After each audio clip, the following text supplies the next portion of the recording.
Hello, everybody. Welcome back to the channel. Forgot to do the intro thing. Can't think tonight. Okay, so here we go. In 10 minutes, we are going to be watching the season 1 finale of Ahsoka. Very exciting stuff. We are at the end of the season. That kind of flew by, right? I mean, that was oddly quick. Didn't the show just start? It feels like it did, at least for me. How's everybody doing tonight? How are we feeling? Last week's episode wasn't the greatest. Didn't really set up this finale as much as I personally thought it could have or should have. But I guess we're going to have to see what's in store tonight so we can put a stamp on the whole season and then give the opinion of the season as a whole. How are you guys doing tonight? Welcome to all 7 of you. Welcome, welcome. It is currently 8:51. And we are waiting for the new and final episode of season 1 of Ahsoka to drop. I don't know if you guys have expectations for this, of what you think's going to happen with certain characters. They have a lot they need to tie up, at least for this season. I don't know, did they announce Ahsoka season 2? Are we getting that? I'll look that up. Ahsoka season 2. That should be the first question. Will there be Ahsoka season 2? Because this is all leading into a movie, isn't it?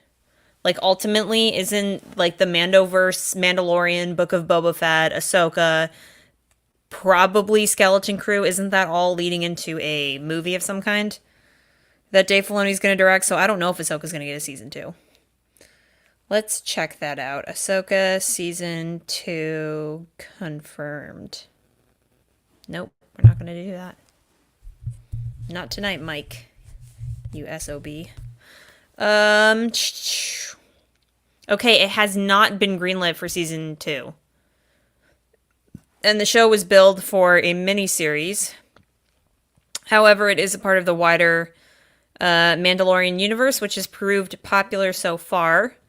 This is from nationalworld.com. And this article was posted 7 hours ago. So we're going to have to see. I don't know. I don't even really know if I have... I'm not in Ahsoka brain right now. I'm sleepy and I want to watch my favorite sitcom and doze off to it mode.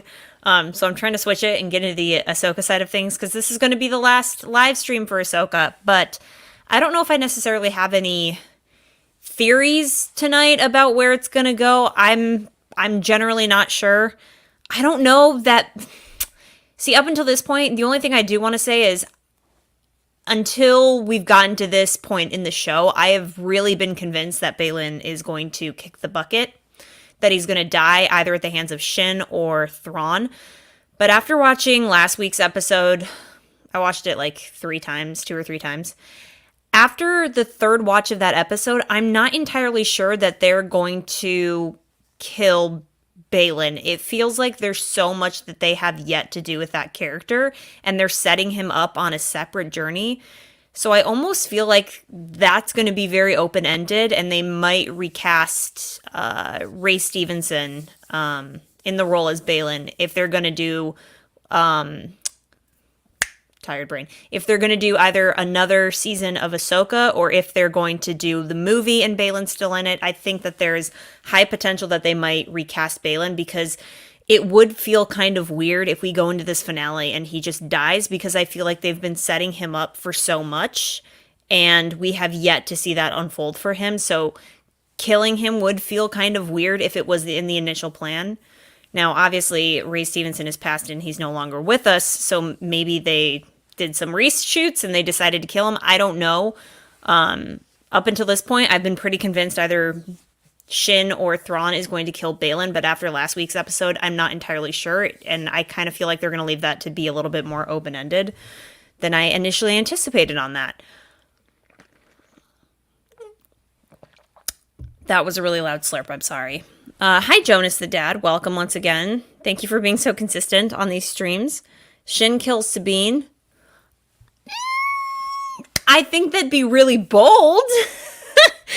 I don't know if they'd necessarily do that, but I think that would be a really bold move. The two things I can say is I feel like Balin's being set up for more than what we've been given so far. And I do think that somebody is going to be stranded on Peridea. I think it would be really weird if everybody just got off the planet and they were all happy-go-lucky, everything's fine, and it's all good. I really feel like this season is going to end on a cliffhanger, and I think a big part of that cliffhanger is going to be the fact that somebody's going to get left behind on Peridea.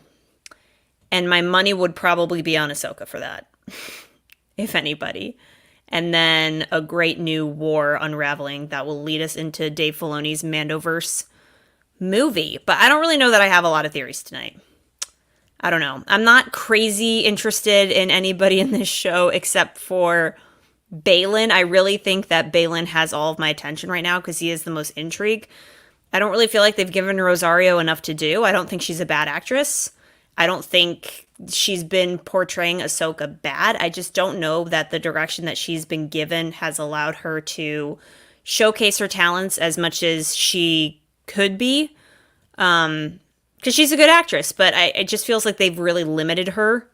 And honestly, I think that they've put more attention on Sabine as opposed to Ahsoka, and that's not really who I'm here for, personally.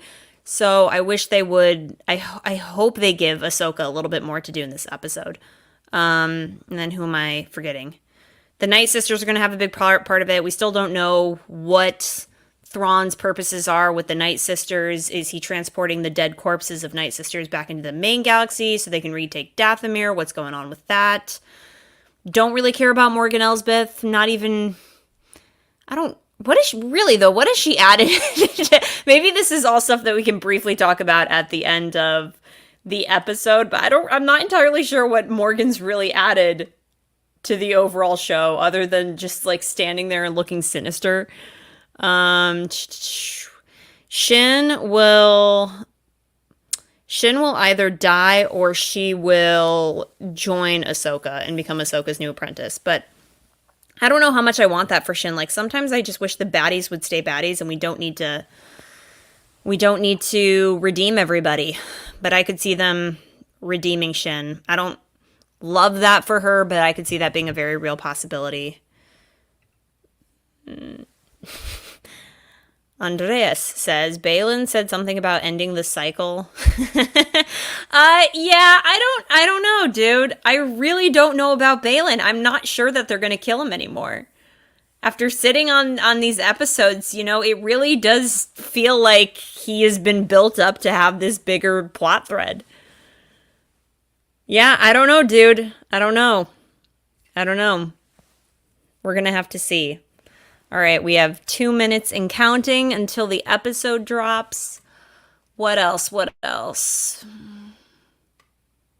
Honestly, I'd just let's just go in and watch the finale. I'll give my brief thoughts afterwards, and then I'll probably have to close off the stream here pretty quick. But I will be doing a breakdown on this episode, and then last week's episode, and then the series as a whole. So I will share my full thoughts there. Hello, R. Welcome to the stream. Last Star Wars for a while. Yeah, I guess it is. Maybe until next year. Don't we get Skeleton Crew and Bad Batch Season 3 next year? I think we do. I'm pretty sure we get... Skeleton Crew's next year, and then I'm pretty sure we'll get Bad Batch Season 3 in spring of 2024. All right, guys, we got 1 minute till all of this comes to an end. Let's just see what they got. They got a lot they got to tie together, so I don't know how they're going to end this, but I think everybody can agree it is going to be a cliffhanger. So, welcome to all 23 of you. Happy to have you here. The Ahsoka finale is upon us. This is probably going to be the last stream for a while. But I've been happy that I've been able to do this with you guys. It's been so much fun.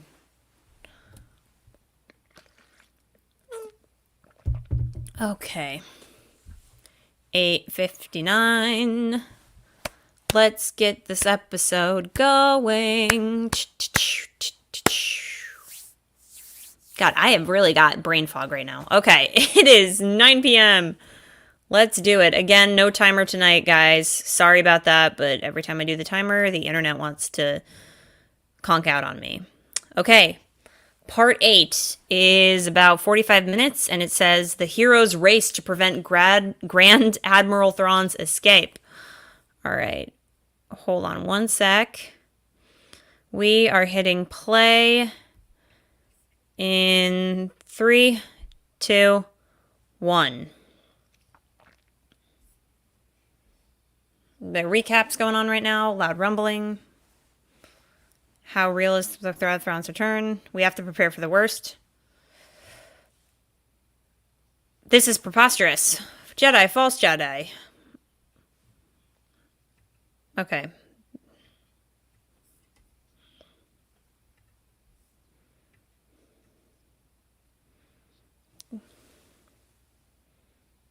All right, the recap's still going on.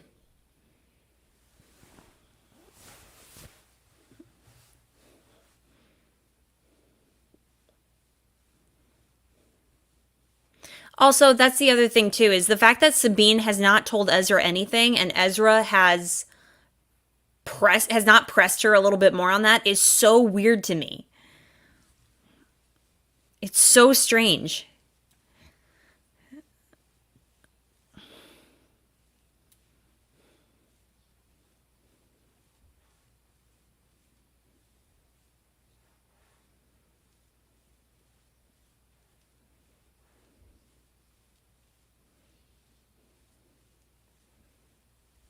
Dark magic.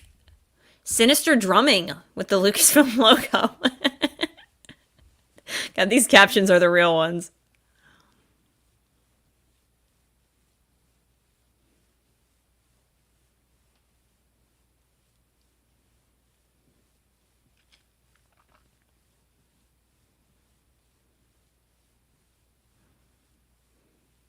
I can't believe we're already at the last episode of this season. That's ridiculous.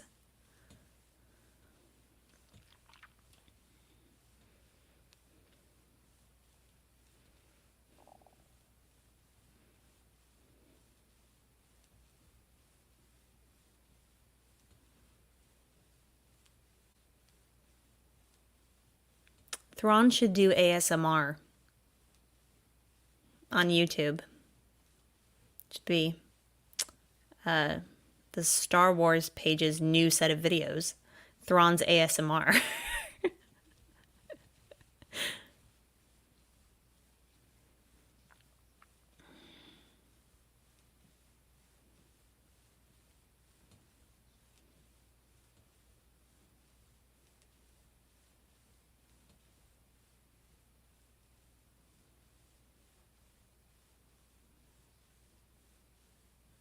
Kanan.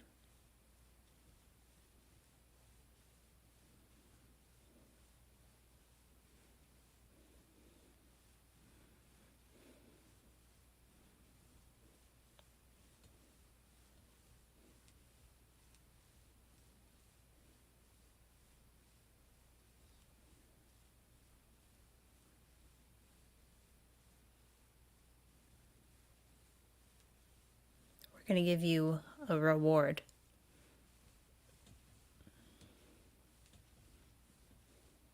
Oh, okay.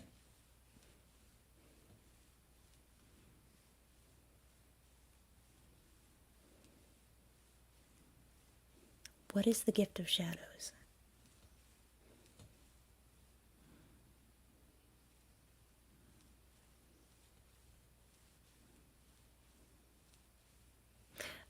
Oh, this is like when Ventress got rebaptized as a Night Sister in the Clone Wars.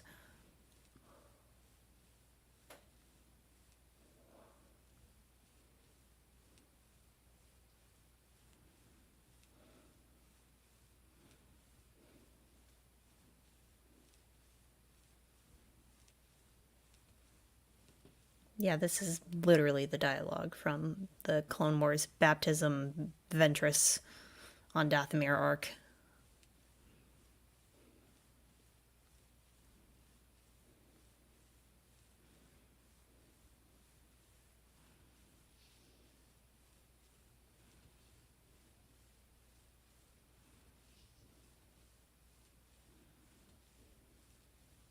Thrawn's like, I have no idea what's going on right now, man.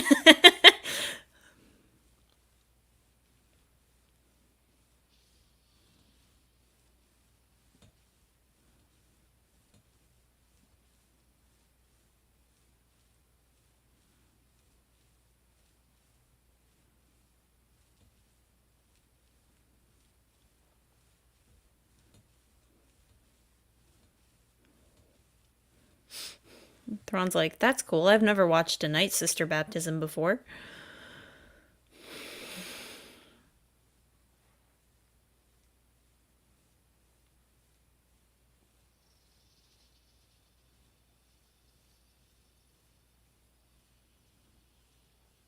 Okay, so actual Night Sister magic, not just dark green smoke.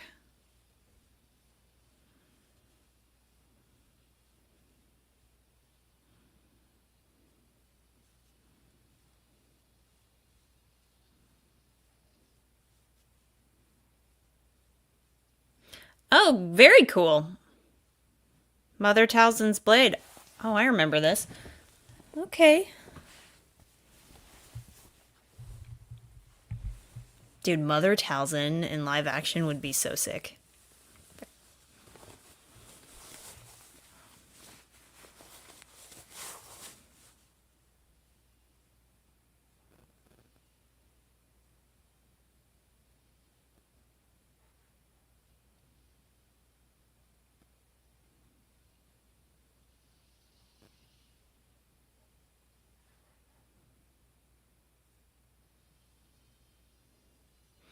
Okay, so we open the episode with the baptism of Morgan Elsbeth.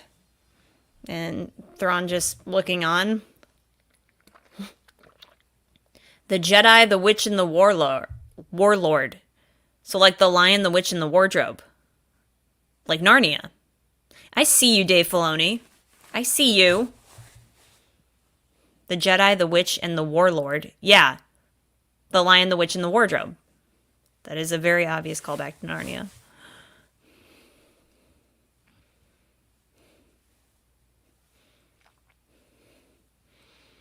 God, these turtle things are so stupid. I'm sorry. Like, oh, are you finally gonna make yourself a new lightsaber?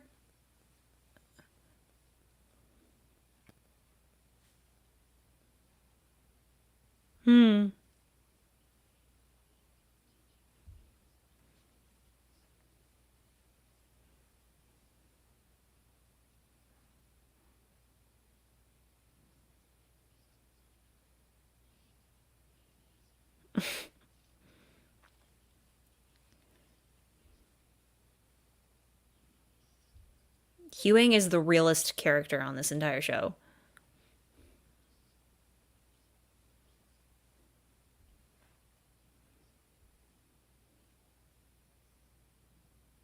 Finally.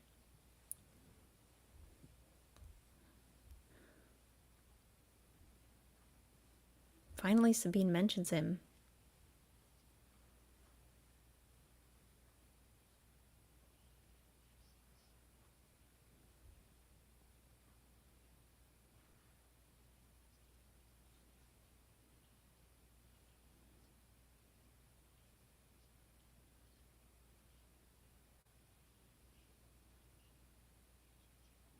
God, David Tennant's voice acting is so good, dude.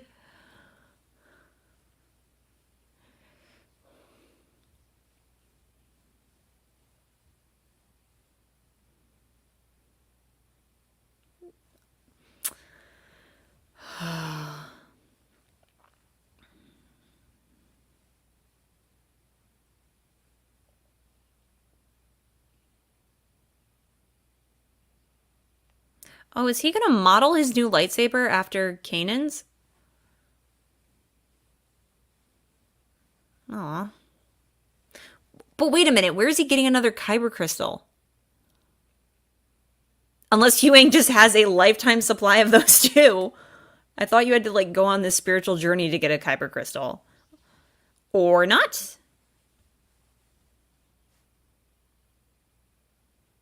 Yeah, that's right, Sabine, and you're not.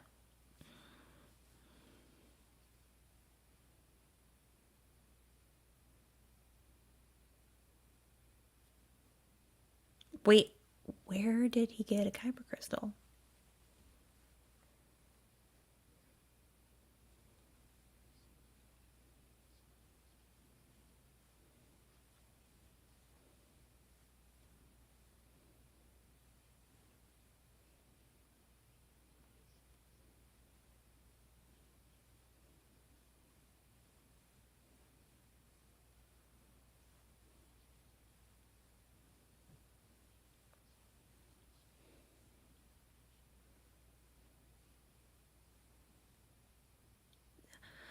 Okay, that's great and all, but can we talk about Amanis Fondi's hair? It's like perfectly curled.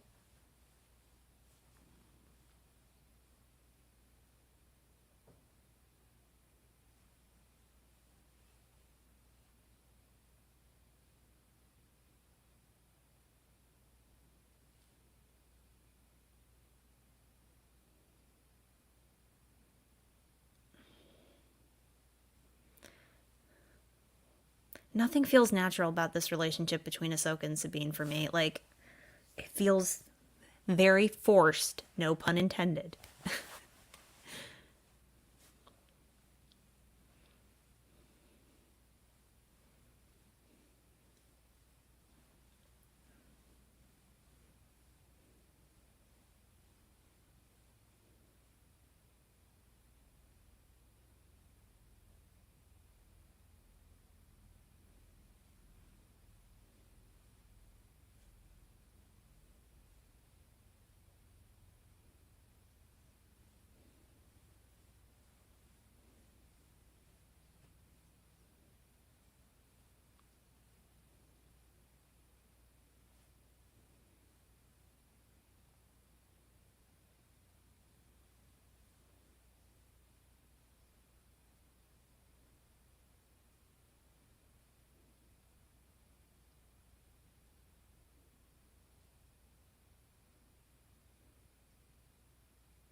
I will stand by you. Oh, okay. Well, same thing. Also, it's not like entirely Ahsoka's fault. Sabine is kind of a shitty student. I'm sorry.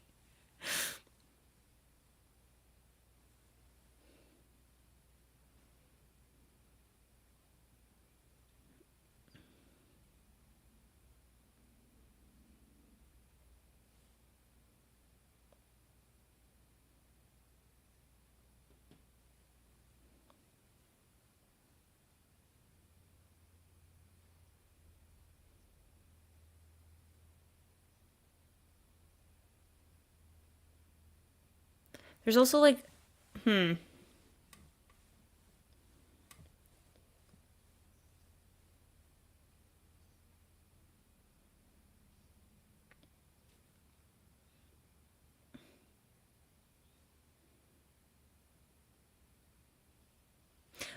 again, where did he get the kyber crystal?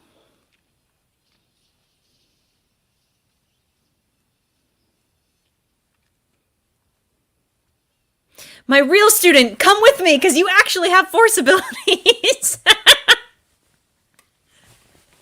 I like how every moment she has with Sabine is like very ironically undone by like this with Ezra. Like the fact that Ezra's force sensitive.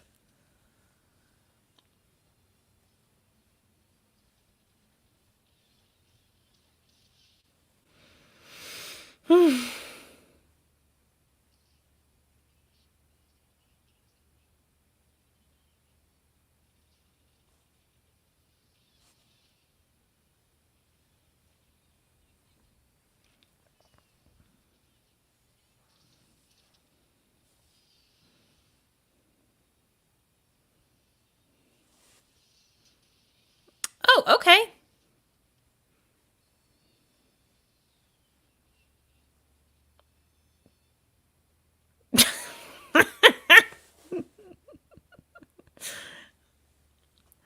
Yes, let it crash.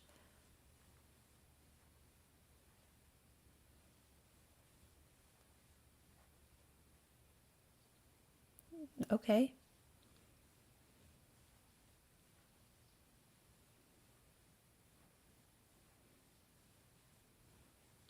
Why did you destroy her ship? Because we needed to make it harder for them to get off the planet. Even though nobody has any sense of urgency.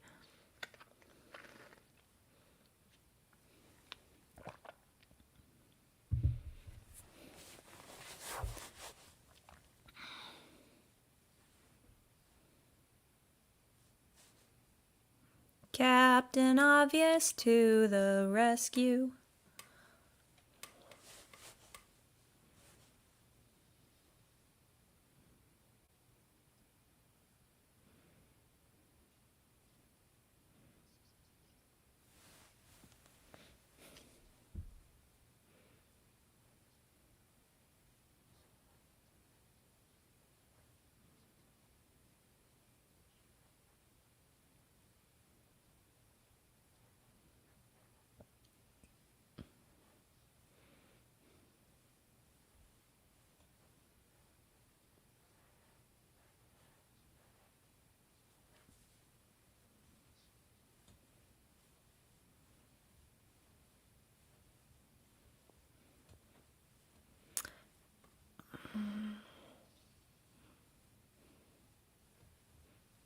Yeehaw.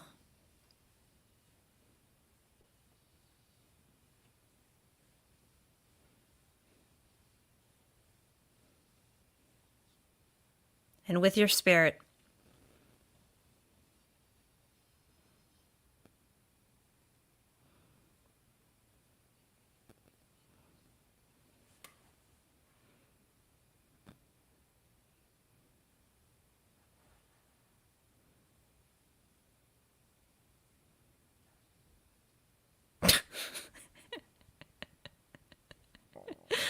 No, the reanimated dead corpses.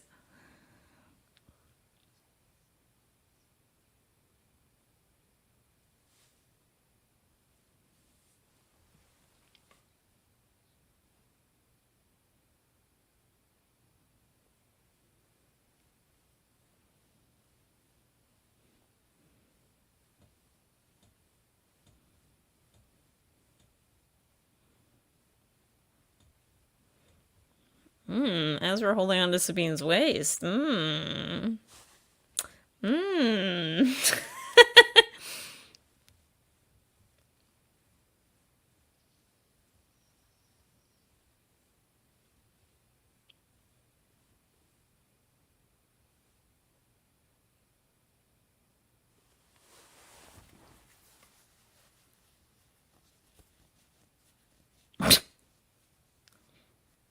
And yet somehow Thrawn couldn't find you this entire time, and Sabine found you in one day.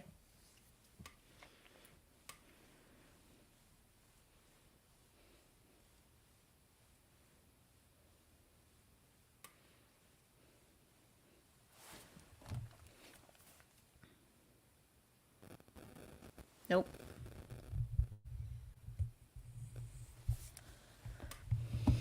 Oh!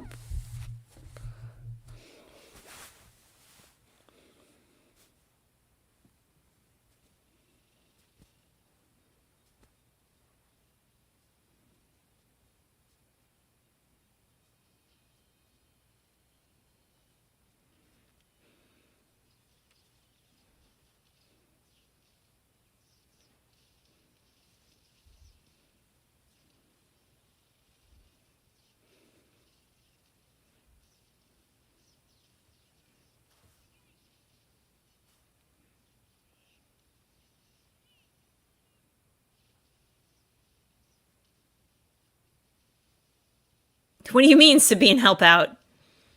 She's like a toddler in terms of using the Force.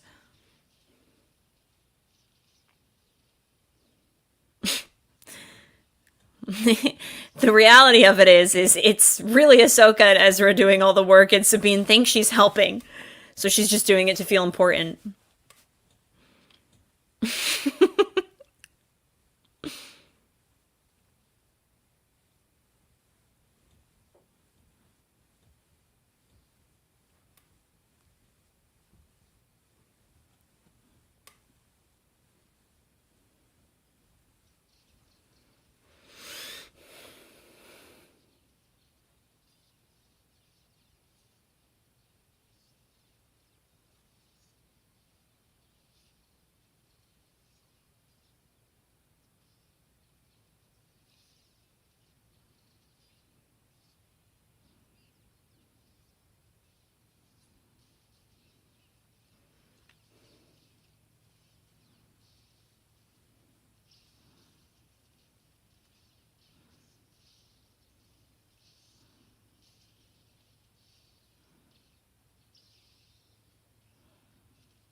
Why? Thrawn's just standing there watching. It's so awkward.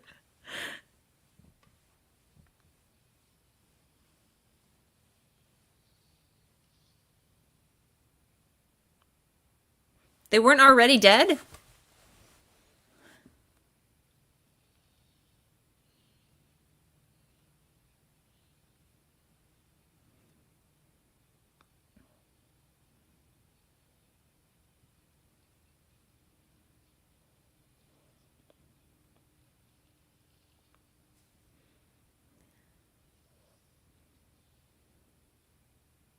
Wait, so they were alive?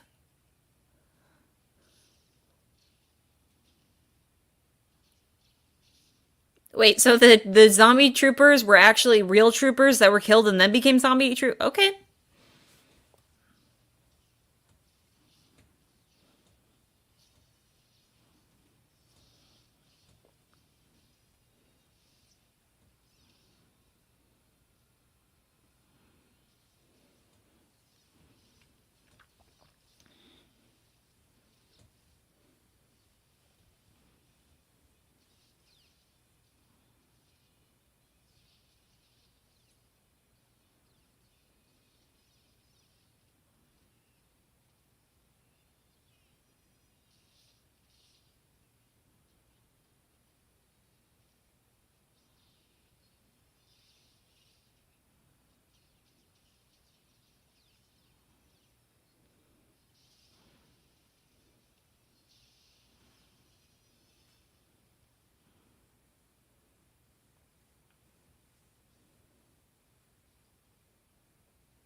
Ezra probably hasn't used a lightsaber in 10 years. And he's still better than Sabine.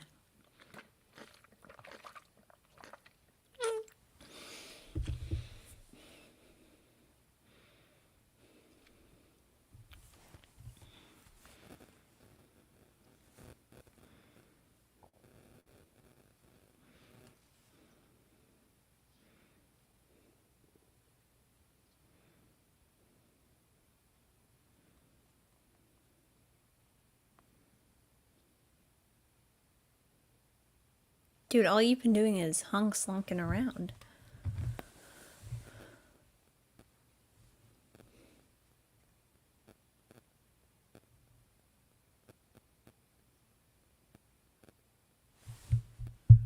Okay, so maybe Morgan's gonna sacrifice herself and fight them.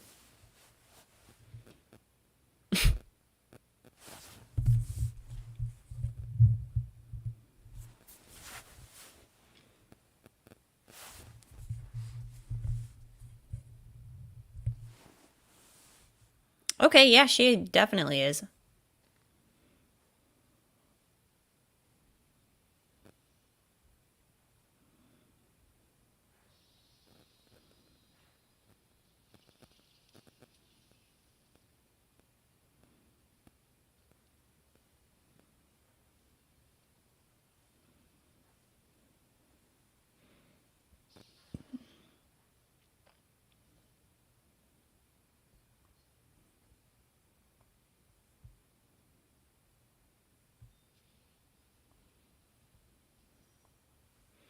Yeah, she'll die.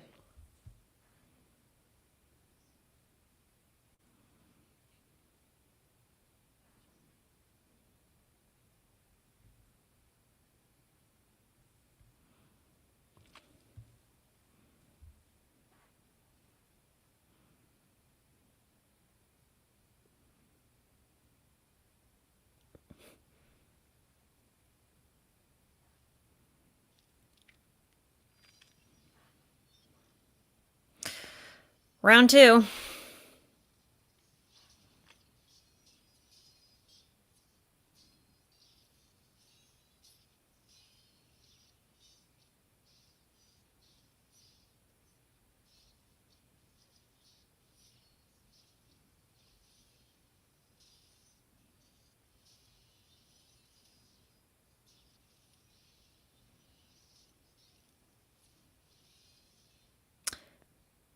The direction in this one's a lot better than last episode.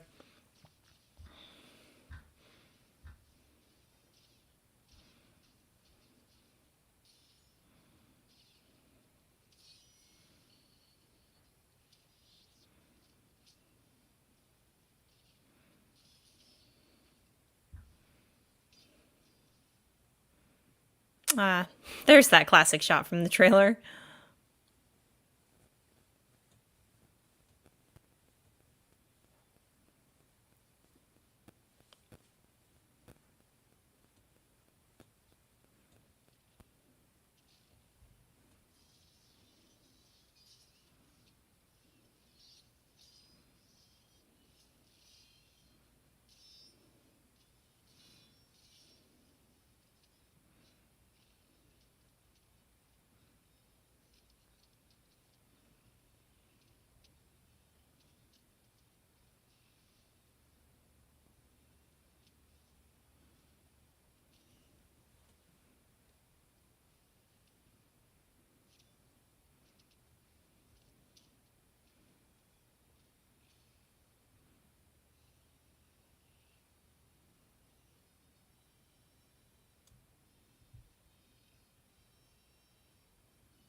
Karate chopped his head off.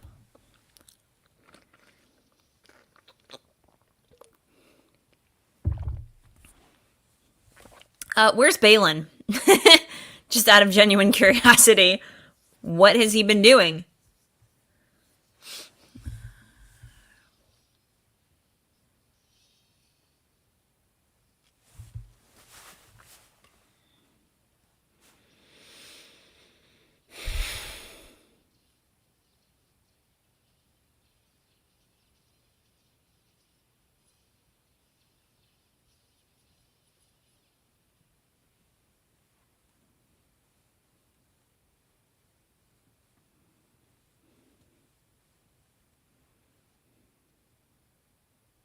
You were thinking about it?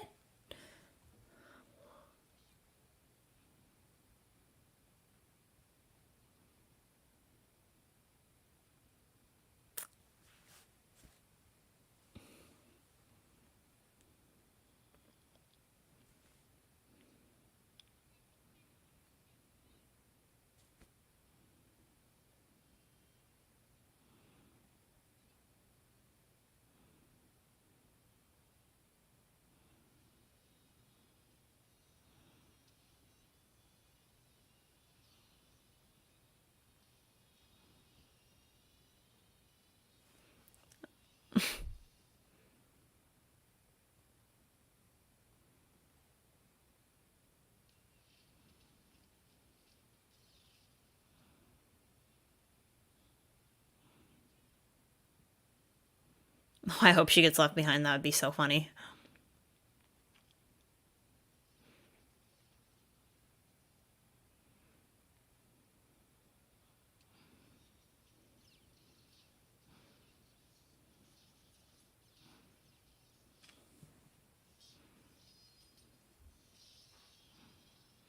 Did she just break her lightsaber?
All right. When the choreography goes in time.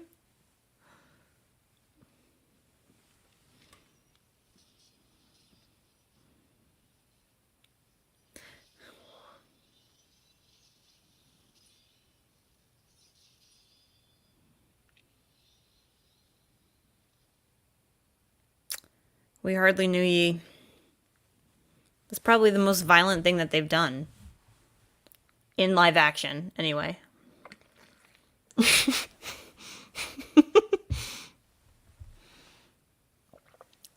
It was the way she said it. I'm sorry. I think Morgan's dead.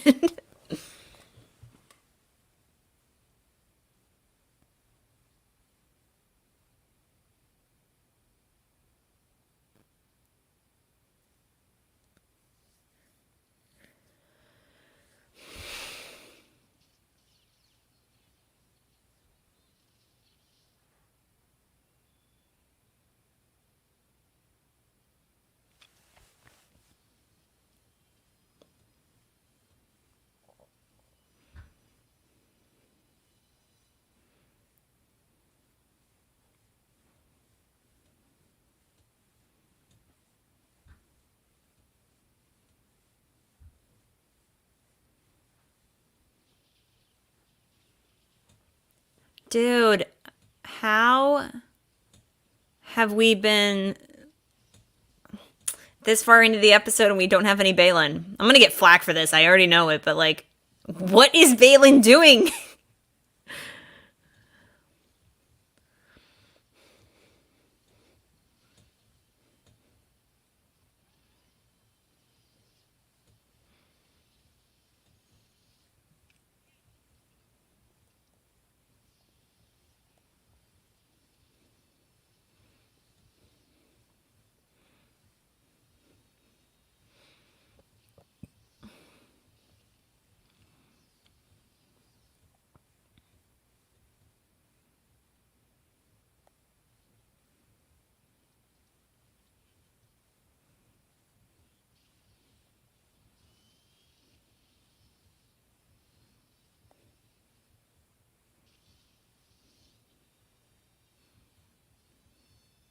Music is great as always.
Where's Shin as well? Sorry. Forgot about her.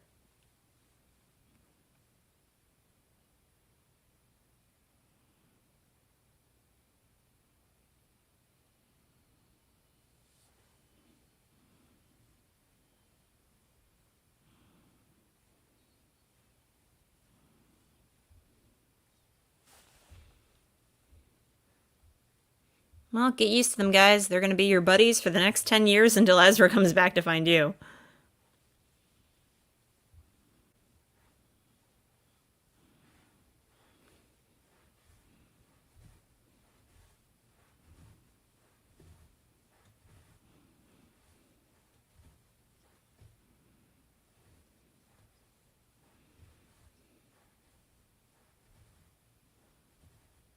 Morai?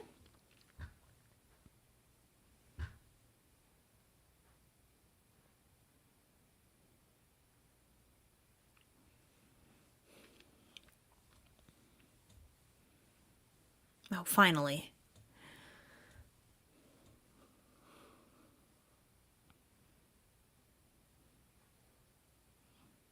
Although, where was she the entire time?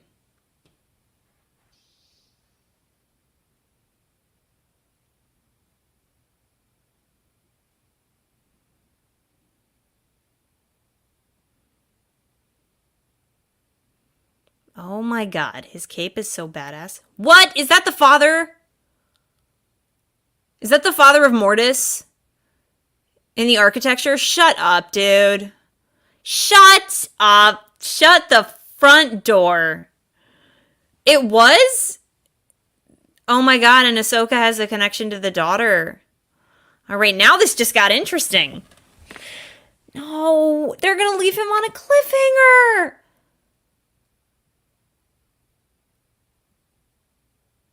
We have the gods of Mortis on Peridea, and Morai is the manifestation of the daughter. Therefore, because Ahsoka is a manifestation of the daughter. Ah, oh, darn it, the episode's just ending and they did something interesting! So I hear you, Kiner family. That piano music is delightful.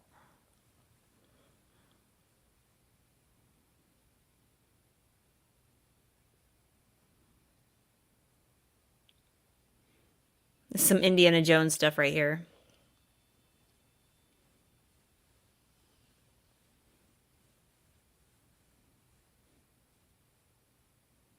This piano music is so good. I cannot wait for this soundtrack to release. It's going to be so amazing.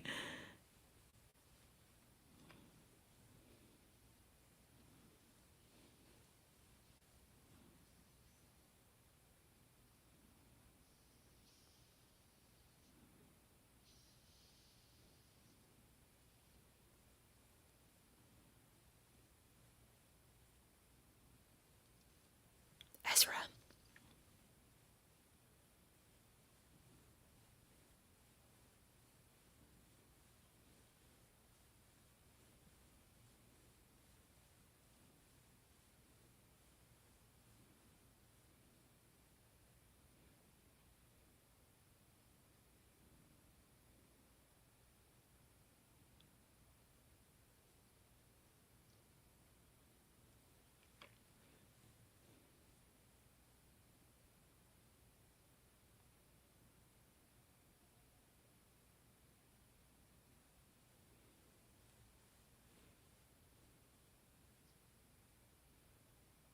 No, Jabba the Hutt.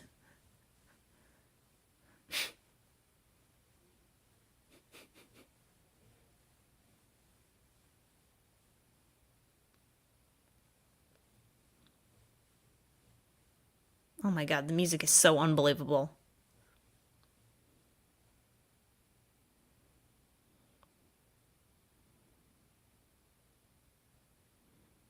Ta-da. Mm-hmm.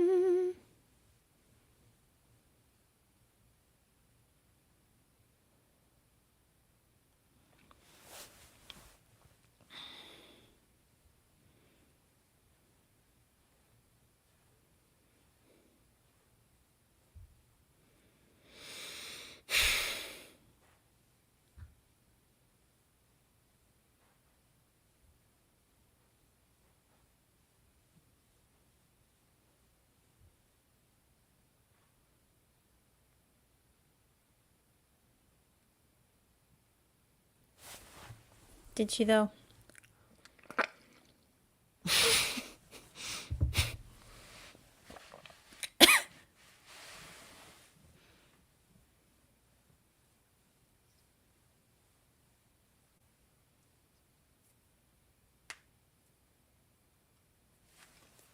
This is a weird way to look at it.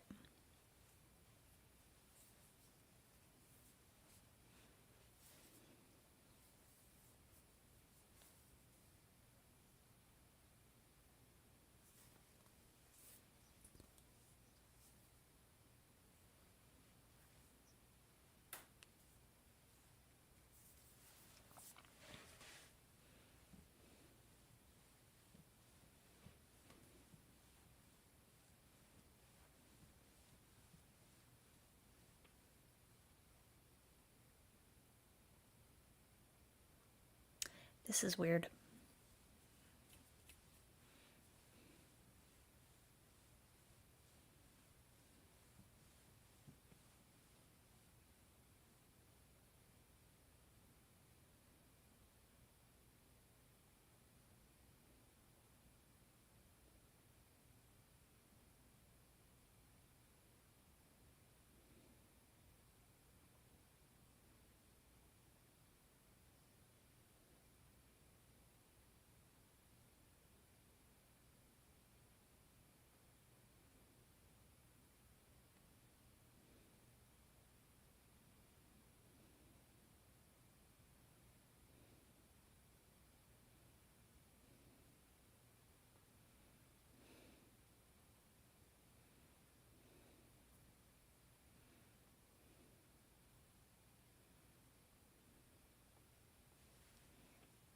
Is she looking at anything?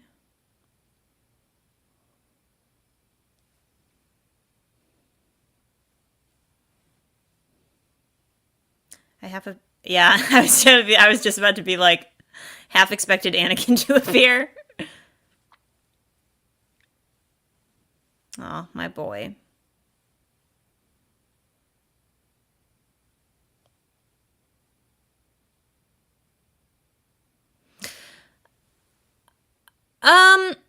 Well, the music's phenomenal. I'll give it that. The music's absolutely incredible.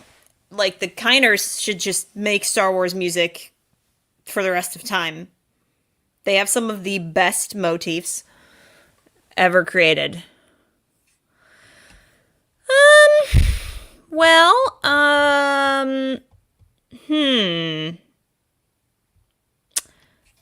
well, I don't. Well, well, I guess that concludes. Oh, my best friend just texted me. Girl, please tell me the immediate second you get done with this episode. Going to message her back. I'm live streaming and I just got done. Guys, everybody, drop an exclamation point if you really enjoyed it, and drop a ... if you did not like it. I'm not even really entirely sure to say other than, well, I guess that concludes Ahsoka episode 8, the final episode of season 1, thus bringing season 1 to a close. I thought it was fine. I didn't love it. See, I don't know how I really, in times like this, I really, really wish Matt was here so I had somebody to play off of, but that didn't blow me away. It was fine. Jeffrey. So you guys are funny. Alexander loved it. Jeffrey ... exclamation point ... Jonas, this one's perfect. Sorry, I had to turn off my Wi-Fi because I might lose the connection here. Hopefully not. Nelson puts a question mark. Jonas the dad says, it was fun. I enjoyed it. Look, I'm glad. Look, let's put it this way. If you guys enjoyed it, great. I'm happy for you. I'm glad you liked it. This one was just kind of like, well, okay, that was fine. I'm not blown away. I didn't hate it. It was fine. Gosh. Well, where do you guys want to start? I guess let's just start there. Where do you guys want to start? What do you want to talk about? I am super disappointed that, so obviously my suspicions were confirmed. They are setting Balin up and they're leaving him on a cliffhanger because they obviously had way more intended for that character than they initially than we might have initially anticipated. They didn't write his death into the show, which is fine, but they are going to have to recast him for either season 2 of Ahsoka or Dave Filoni's impending Star Wars movie, or they just might kill him off and not give any explanation, which I can't really see them doing because they did end the episode with Balin following the pathway of the father and the son of Mortis, and then the daughter had her head chopped off. That to me was the most interesting thing that they did in the episode. I didn't figure anything less would happen. Okay. No complaints. Truly felt like a first arc of a much bigger story. Okay, that's fair. That's fair. Rest in peace, Ray. Man, the setup for him, so cool. Yeah, so going back to Ray Stevenson a little bit, this whole season to me was meant to create intrigue for Balin's character, which I think that they did incredibly successfully. And a lot of the hype around this show was around Ray Stevenson as Balin. Like, he, to me, is the best character of this entire season. Like, he was truly amazing. Every scene that he was in, he stole the show. I guess the last time that we heard him talk was in the last episode. We didn't really get any final dialogue or scenes from him, which was really sad. I would have liked to have seen more of him, but obviously they were just teasing him here because they wanted to give him more to do in the later seasons of Ahsoka and Dave Filoni's movie. So I am really bummed out about that. I thought Ray Stevenson did a great job with the character, and he gave it so much intrigue, and I'm really sad. Like, we're not going to see him anymore. So yeah, gosh darn it, that is so disappointing. That is really, really disappointing. But at least we know now he was following the voices of the Mortis Gods, I guess they were calling to him. Or he was the father, the son, and the daughter, or at least that's what it looked like. Obviously, they left Ahsoka trapped on that planet because she is the embodiment of the daughter, and I can guarantee in whatever future story that they do, she's going to have that massive tie-in, and Balin's going to have to figure that out. But yeah, as far as Balin goes for this entire season, favorite character by far. He gave an incredibly strong performance, and I think the setup for him in future seasons is great here. But unfortunately, Ray Stevenson is no longer with us, so I'm really sad for that reason. Want to see Sabine and Ezra admit feelings with each other after all this time. Good to see them together in action again, hopefully in the future. Yeah, they have chemistry, and I think it's really weird that Disney's like, no, it's strictly platonic, because there's definitely something else going on there. And I wish they would just let us have this. They have a lot of chemistry, and the banter's a little too flirtatious for my taste. It's a little too flirty to be just friends. Okay, Mando was the prologue. Ahsoka is Act 1. The next shows will be Act 2. The film is going to be Act 3. Yeah, I hear you on that. I just don't know if it was set up in the best way. Dom Jones says it was meh. Yeah, that's kind of where I'm at right now. Like, I'm not like, oh my gosh, hyped up. It was just kind of like, oh, okay. Simon says Ray Stevenson carried the show with his broad shoulders. Damn straight he did, dude. He's like the blockiest man. It's like he's got like the best posture. I can't even talk about him. I'm so sad about him. I'm so sad about him. Funny how Mortis is that far out. I do like that they're finally acknowledging the Mortis arc in Clone Wars, because while we got bits and pieces of the Mortis arc in Rebels, it was never a huge point of focus. We know that they're connected to the world between worlds somehow because of like the hand gestures. It's like the open palm is the father, the side palm is the daughter, and then the closed fist is the son, and that's how you open the world between worlds. So I'm glad they're going back to that and they're re-examining it, so because we don't fully understand the consequences of what it means what it meant when Ahsoka was brought back to life by the daughter and what that really means for her character. So I'm excited that they're bringing that concept back, and I want to see that explored. They're gonna have to get around the Ray Stevenson thing, which is so sad. That was Morai. Yes, it was. There's definitely a connection with the father and the son and the daughter to Peridea, which is very cool. Jonas the Dad said, feels like Thrawn will have the Night Mothers raise a planet if dead. I think it's really weird how they kept Thrawn's motivations and the Night Mother's motivations super vague. That's really strange to me. I don't feel like Thrawn is as big of a threat as the show is trying to tell us he is. I don't really think that they've given us enough evidence to how scary of a person he actually is and what his return means for our galaxy at large. I don't think they set that up kind of well. I felt like Thrawn pretty much stayed in the same place from where we met him in episode 6, I believe, is where we saw Thrawn for the first time. It just doesn't feel like he had any story advancement since episode 6, which I don't think is good. Like, when you're trying to set up a season 2 or a movie, like, you give us something on this guy. Like, give us a reason to be afraid that he's coming back into our galaxy, but he just seems a little too chill for my taste, if that makes sense.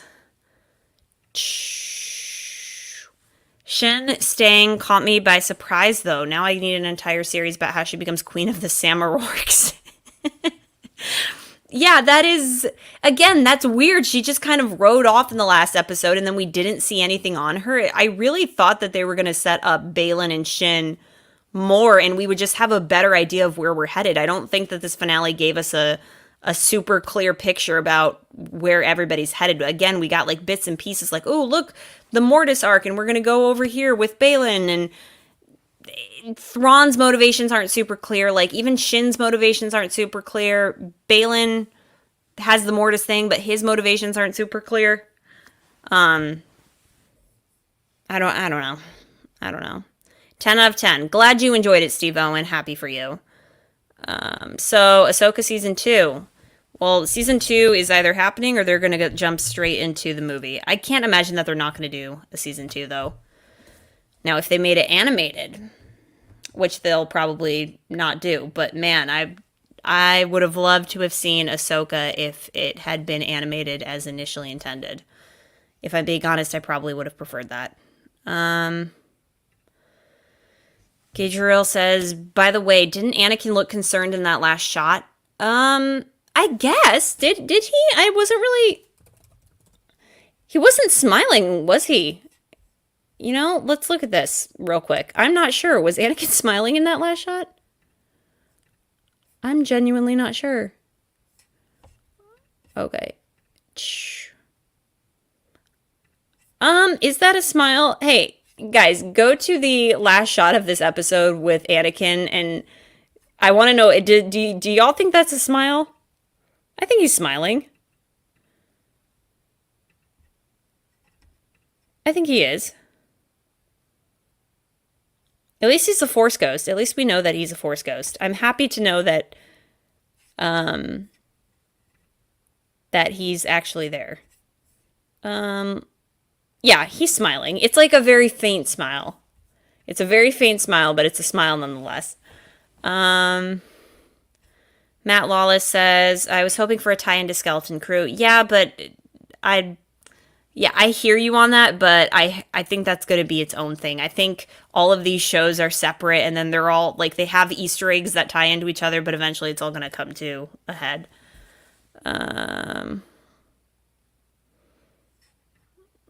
Anakin looked proud of Snips. Yes, he did. It's a faint smile, but it is a smile nonetheless. Ooh, Jonas the Dad popping off with the cool theories here. Baylan will become the father. I don't know. That is a really good question. But it does beg the idea of who is the son if Ahsoka is the daughter. Who is the manifestation of the son? Personally, I like the idea of Anakin assuming the role of the father in the world between worlds. Like, because the world between worlds is the gateway of Star Wars moments to each other, I like the idea of Anakin, being the father in the world between worlds and maintaining that sort of balance. I don't know. I'm a little bit more into that concept for Anakin. Um um other talking points, guys, cuz I got to get going here in a bit, but the Ahsoka and Sabine relationship, I'm not 100% sold on. A lot of it feels extremely forced, no pun intended. Sabine being a Jedi just does not feel like a natural continuation of the character. I don't think that they did a good job on giving us enough backstory as to why Ahsoka felt like she wanted to train her in the first place. It just feels like they pulled it out of a hat. They're like, oh, well, what can we do with Sabine? Let's just pull Jedi out of the hat and see how that works for her. I think that they really took away a lot of Sabine's qualities in Rebels, which I really miss. In Rebels, she's very unapologetically Mandalorian, and while Sabine wasn't my favorite in Rebels, I really liked that about her character. Like, she seemed to really know who she was, and her Mando origins are such an important part of her. Like, she was really into explosives and being a weapons expert, and I feel like they kind of stripped her of all of those things that make up Sabine in favor of the Jedi story plot, and to me that just does not feel like a natural continuation of her character. So when they're giving you all these moments in the finale where she's, supposedly using the Force, and she uses the Force to pick up the lightsaber and then stab the guy through the head, it almost feels like a Force, like, now clap kind of moment, and I don't love that for her. So I don't feel sold on that idea. I don't know what the point is of keeping her trapped on Peridea with Ahsoka. I think it would have been infinitely more interesting had Ahsoka been trapped on Peridea by herself. Um, I just, how do I want to put this? Sabine's, I don't know if it's the actress or I don't know if it's the direction, but I almost feel like they're putting Sabine's becoming dangerously close to that category of, like, she feels very forced on the audience. Like, I don't know. I don't feel like there's a lot natural about the character, and I feel like they kind of just shoved her in with Ahsoka at the end.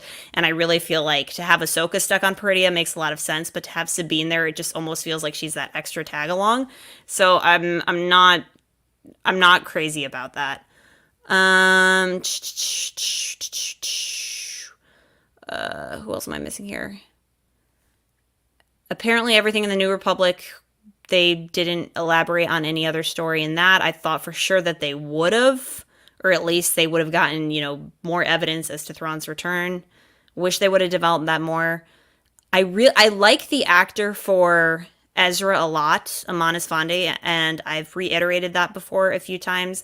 I think he definitely captures, like, the vibe and the mannerisms of the character. I do find it weird, some of the writing, like why he didn't press Sabine more about, like, hey, how did you get here? What's been going on? That just doesn't seem like it was really in Ezra's character. Um,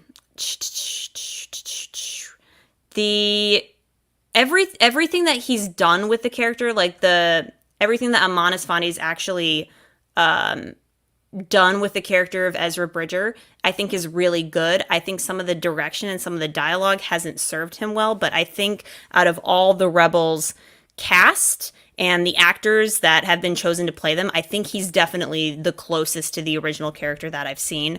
So I enjoyed him. What else? Sorry, guys. I'm, like, trying to, like, sum up all my thoughts in a appropriate amount of time here because I do have to run. Hi,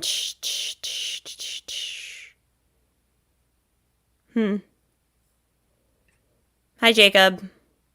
I'm good, thank you. I don't know what's going to happen next. I don't know if they're going to go for a movie or if they're going to go for season 2. So I guess we're going to have to see.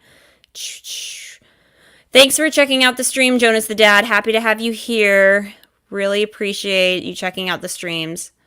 I don't know, guys. If you were to, let's just end it here. If you were to rate this episode out of 10, what would you rate it? So let's do that first. So give me a number out of from 1 to being the worst to 10 being the best. Where do you rate this specific episode? Not the whole season, just this specific episode.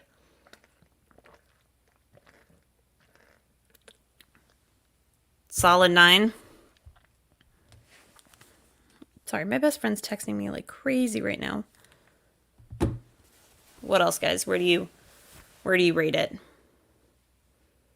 I'd be interested to see. And then I'd be interested to see how everybody rates the season as a whole. I'm definitely going to have to think about this and watch. I'm going to have to watch this episode again, and then I'm going to have to probably rewatch the entire series with the episodes back to back. But for this episode by itself, I think it would be in the 7s somewhere for me if we're rating the episode by itself.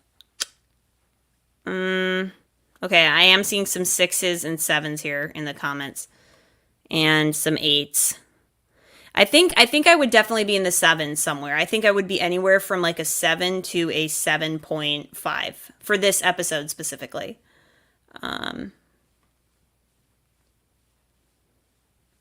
Interesting. Some more 8s. Okay. Yeah. I mean, don't get me wrong. I enjoyed it. It's just I liked it. I didn't love it. And I really, really, really wanted to love it. And I think that's where I'm struggling right now is I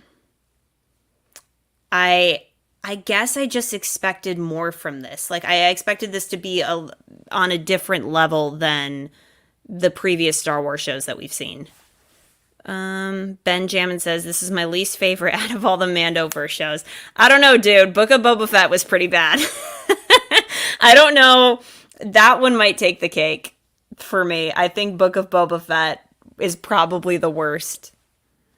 And then Mando Season 3 is actually, Mando Season 3 was pretty bad. Not Mandalorian in general. I think Seasons 1 and 2 of Mando are quite good. Season 3 fell off the face of the planet, and then Book of Boba Fett was just like...